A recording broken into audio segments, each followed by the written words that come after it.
ಈ ಬೇಸಿಗೆ ಕಾಲದಲ್ಲಿ ಮಕ್ಕಳ ದೇಹನ ತಂಪಾಗಿಡೋದಕ್ಕೆ ಈ ಆಹಾರನ ಮಾಡಿ ತಿನ್ನಿಸಿ.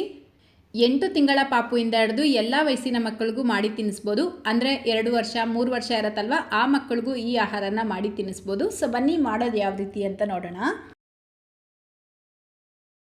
ಮೊದಲು ಒಂದು ಬಟ್ಲು ತಗೊಂಡು 2 ಟೇಬಲ್ ಸ್ಪೂನ್ ಅಕ್ಕಿ, 1 ಟೇಬಲ್ ಸ್ಪೂನ್ ತೊಗರಿಬೇಳೆನ ಸೇರಿಸ್ಕೊಳ್ಳಿ. ಇದನ್ನು ಚೆನ್ನಾಗಿ ತೊಳೆದು 15 ನಿಮಿಷ ಮುಂಚೆ ನೆನೆಸಿಟ್ಕೊಳ್ಬೇಕು.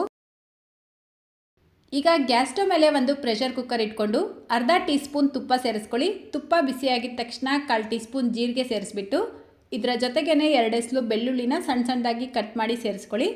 ಸ್ವಲ್ಪ ಈರುಳ್ಳಿನೂ ಸೇರಿಸ್ಬಿಟ್ಟು ಫ್ರೈ ಮಾಡ್ಕೊಳ್ತಾ ಇದ್ದೀನಿ. ಈಗ ಇದಕ್ಕೆ ಫ್ರೆಶ್ ಆಗಿರುವಂಥ ಅರ್ಧ ಕಪ್ ಸೋರೆಕಾಯಿನ ಸೇರಿಸ್ಬಿಟ್ಟು ಫ್ರೈ ಮಾಡ್ಕೊಳ್ಳಿ.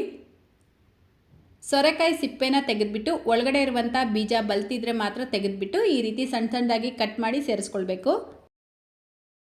ಸೊ ನೋಡಿ, ಈ ರೀತಿ 1 ನಿಮಿಷ ಇದನ್ನು ಫ್ರೈ ಮಾಡಿಬಿಟ್ಟು 1 ಚಿಟಿಕೆ ಕಾಳು ಮೆಣಸು, 1 ಚಿಟಿಕೆ ಅರಿಶಿನ ಸೇರಿಸ್ಬಿಟ್ಟು ಮಿಕ್ಸ್ ಮಾಡ್ಕೊಳ್ಳಿ. ಸೋರೆಕಾಯಲ್ಲಿ ನೀರಿನ ಅಂಶ ಹೆಚ್ಚಾಗಿ ಇರೋದ್ರಿಂದ ಮಕ್ಕಳಿಗೆ ಇದನ್ನು ಬೇಸಿಗೆ ಕಾಲದಲ್ಲಿ ಮಾಡಿಕೊಡೋದು ತುಂಬಾ ಒಳ್ಳೆಯದು. ನಂತರ ಇದಕ್ಕೆ ನಾವು ಮೊದಲೇ ತೊಳೆದಿಟ್ಕೊಂಡಿರುವಂಥ ಅಕ್ಕಿ ಮತ್ತು ಬೇಳೆನ ಸೇರಿಸ್ಕೊಳ್ಬೇಕು. ಇದರ ಜೊತೆಗೇ 1 ಚಿಟಿಕೆ ಉಪ್ಪು, 1 ಕಪ್ ನೀರು ಸೇರಿಸ್ಬಿಟ್ಟು ಇದೆಲ್ಲವನ್ನು ಚೆನ್ನಾಗಿ ಮಿಕ್ಸ್ ಮಾಡಿ ಲಿಡ್ನ ಕ್ಲೋಸ್ ಮಾಡಿ ಮೀಡಿಯಂ ಫ್ಲೇಮಲ್ಲೇ 4 ವಿಷಲ್ ಕೂಗಿಸ್ಕೊಳ್ಬೇಕು.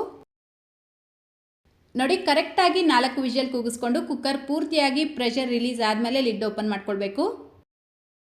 ನೋಡ್ಬೋದು ನೀವಿಲ್ಲಿ ನಾವು ಸೇರಿಸ್ಕೊಂಡಿರುವಂಥ ಅಕ್ಕಿ, ಬೇಳೆ, ತರಕಾರಿ ಎಲ್ಲ ನುಣ್ಣಗೆ ಬೆಂದಿರುತ್ತೆ.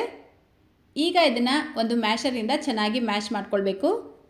ಇದರ ಜೊತೆಗೆ ನೀವು ಸ್ವಲ್ಪ ಟೊಮೆಟೊ ಬೇಕಿದ್ರೂ ಸೇರಿಸ್ಕೊಳ್ಬೋದು. ನಾನು ಟೊಮೆಟೊ ಸೇರಿಸಿಲ್ಲ. ಈ ರೀತಿ ಚೆನ್ನಾಗಿ ಮ್ಯಾಶ್ ಮಾಡಿಬಿಟ್ಟು ಸ್ವಲ್ಪ ಉಗುರು ಬೆಚ್ಚಗಿರಬೇಕಾದ್ರೆ ಒಂಚೂರು ತುಪ್ಪ ಸೇರಿಸ್ಬಿಟ್ಟು ಮಕ್ಕಳಿಗೆ ತಿನ್ನಿಸ್ಬೋದು. ಬೆಳಗ್ಗೆ, ಮಧ್ಯಾಹ್ನ, ರಾತ್ರಿ ಯಾವ ಟೈಮಲ್ಲಿ ಬೇಕಾದರೂ ಮಾಡಿ ತಿನ್ನಿಸಿ. ಸೊ ಇವತ್ತಿನ ರೆಸಿಪಿ ಇಷ್ಟ ಆಗಿದ್ರೆ ಪ್ಲೀಸ್ ಈ ವಿಡಿಯೋಗೊಂದು ಲೈಕ್ ಮಾಡಿ, ನಿಮ್ಮ ಫ್ರೆಂಡ್ಸ್ ಮತ್ತು ಫ್ಯಾಮಿಲಿಯವ್ರ ಜೊತೆಗೂ ಈ ವಿಡಿಯೋನ ಶೇರ್ ಮಾಡ್ಕೊಳ್ಳಿ. ಇದೇ ರೀತಿ ಮತ್ತೊಂದು ರೆಸಿಪಿಯೊಂದಿಗೆ ಸಿಗೋಣ. Thank you.